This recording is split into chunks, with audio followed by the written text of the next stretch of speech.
Sourate 34, Saba. Au nom d'Allah, le miséricordieux, celui qui fait miséricorde. Louange à Allah, à qui appartient tout ce qui est dans les cieux et sur la terre. Louange à lui dans l'au-delà. Il est le sage, l'omniscient. Il sait ce qui pénètre dans la terre et ce qui en sort, ce qui descend du ciel et ce qui y monte. Il est le miséricordieux, le pardonneur. Les mécréants disent: l'heure ne surviendra pas. Réponds-leur: bien au contraire, par mon Seigneur qui connaît parfaitement ce qui relève de l'invisible, elle surviendra. Rien ne lui échappe, fût-ce de la taille d'une fourmi, dans le ciel ou sur la terre. Il n'est rien de plus infime ou de plus grand qui ne soit consigné dans un livre explicite, afin qu'il rétribue ceux qui croient et accomplissent des œuvres pieuses. Ceux-là obtiendront le pardon d'Allah et une généreuse rétribution. Quant à ceux qui s'efforcent d'affirmer nos versets, ils subiront le pire et le plus douloureux châtiment. Et quant à ceux qui ont reçu la science, ils savent que ce qui t'a été révélé de la part de ton Seigneur est la vérité, qui guide vers la voie du Tout-Puissant, du digne de louange. Les mécréants disent: voulez-vous que nous vous indiquions un homme qui prétend que vous serez ressuscité après avoir été entièrement décomposé? Forge-t-il un mensonge contre Allah, ou est-il possédé?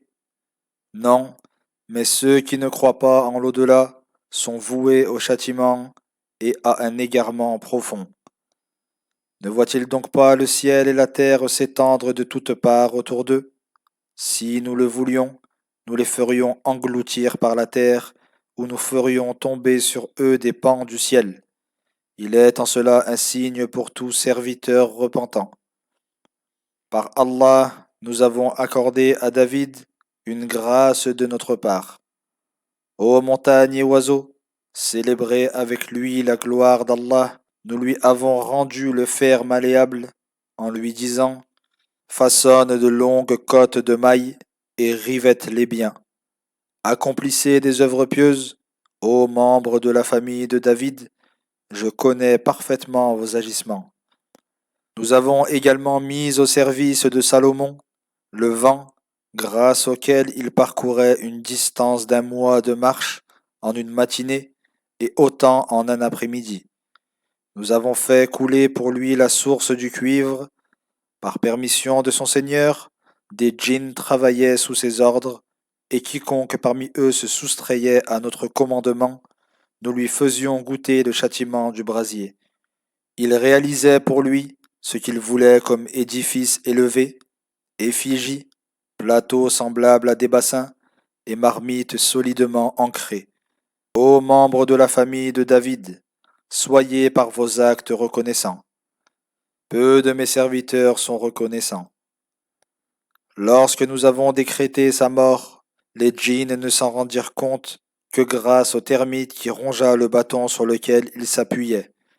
Et quand il s'écroula, il apparut manifestement que si les djinns connaissaient l'invisible, ils ne seraient pas restés à subir cette peine avilissante. La tribu de Saba avait en ses demeures un signe de la puissance d'Allah, 2 jardins se trouvant à droite et à gauche de leur vallée. On leur dit: mangez de ce que votre Seigneur vous a accordé, et soyez reconnaissants envers lui.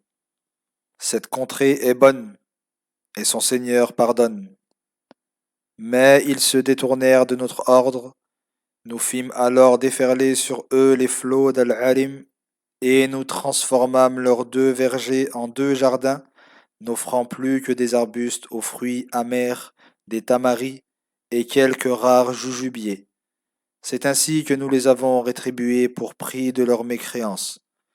Qui rétribuons-nous ainsi sinon le mécréant? Nous avons établi entre eux et les cités que nous avons bénies une succession de cités à portée de vue, dont nous avons fait autant d'étapes. Voyagez entre elles, nuit et jour, en toute sécurité. Ils dirent alors par ingratitude: Seigneur, allonge les distances entre nos étapes, se faisant ainsi tort à eux-mêmes. Nous en avons fait des exemples pour les générations suivantes, et les avons dispersés çà et là. Il est en cela des signes pour toute personne patiente dans la difficulté et reconnaissante dans l'aisance. Iblis réalisa sa conjecture à leur égard. Ils l'ont donc suivi, à l'exception d'un groupe de croyants. Il n'avait pourtant aucun pouvoir sur eux, mais nous voulions distinguer celui qui croyait en la vie future de celui qui en doutait. Ton Seigneur veille sur tout. Dis-leur, invoquez ceux que vous prétendez être des divinités en dehors d'Allah. Ils ne possèdent pas même le poids d'une fourmi dans le ciel ou sur la terre, pas plus qu'ils n'en possèdent une part. Et Allah n'a cherché le soutien d'aucun d'eux. Aucune intercession ne sera acceptée auprès de lui, sauf de celui auquel il le permettra. Et lorsque la frayeur aura quitté le cœur de ses intercesseurs, ils demanderont aux anges, qu'a dit votre Seigneur? Et ils répondront, la vérité. Il est le Très-Haut, le Grand. Demande aux polythéistes, qui vous attribue votre subsistance du ciel et de la terre? Répond, c'est Allah. Alors, quelqu'un se trouve sur une voie droite ou dans un égarement manifeste, soit nous, soit vous. Dis, vous n'aurez pas à répondre de nos fautes, pas plus que nous n'aurons à répondre de vos agissements. Dis, notre Seigneur nous réunira au jour de la résurrection, puis il jugera entre nous en toute vérité. Il est le juge suprême, l'omniscient. Dis, montrez-moi ceux que vous lui donnez comme associés, mais il n'en a point. Il n'est de Dieu véritable qu'Allah, le puissant, le sage. Nous ne t'avons envoyé à l'humanité entière que pour annoncer le paradis et avertir contre l'enfer, mais la plupart des hommes ne le savent pas. Les mécréants disent, à quand cette promesse, si vous êtes véridique? Réponds-leur, votre rendez-vous est fixé en un jour que vous ne saurez ni retarder, ni avancer serait-ce d'un instant. Les mécréants disent, jamais nous ne croirons en ce Coran, ni aux livres qui l'ont précédé. Si tu voyais les transgresseurs comparaître devant leur Seigneur et s'invectiver mutuellement, les faibles diront à ceux qui les dominaient, si ce n'était vous et vos agissements, nous aurions été croyants. Ceux-ci leur répondront, est-ce nous qui vous avons détourné de la guider après qu'elle vous soit parvenue? Vous étiez plutôt transgresseurs. Les faibles diront à ceux qui les dominaient, vous rusiez plutôt contre nous, nuit et jour, en nous ordonnant de renier Allah et de lui donner des égaux. Et tous dissimuleront leurs regrets lorsqu'ils verront le châtiment. Nous mettrons des carcans au cou des mécréants, ils ne seront rétribués que pour ce qu'ils ont fait. Nous n'avons suscité aucun avertisseur dans une cité, sans que ceux qui vivent dans l'opulence ne disent « Nous ne croyons pas au message que vous apportez ». Et ils disent « Nous avons davantage de richesses et d'enfants, et nous ne serons pas châtiés ». Réponds-leur « Mon Seigneur dispense ses dons à qui il veut, avec largesse ou avec mesure, mais la plupart des hommes ne savent pas. Ni vos biens, ni vos enfants ne vous rapprocheront de nous, ne seront rapprochés que ceux qui croient et accomplissent des œuvres pieuses. Ils verront leur récompense multipliée pour ce qu'ils faisaient et séjourneront en sécurité dans les demeures élevées du paradis. Quant à ceux qui s'efforcent d'affirmer nos versets, ils seront livrés au châtiment. Dis, mon Seigneur dispense ses dons à qui il veut parmi ses serviteurs, avec largesse ou avec mesure.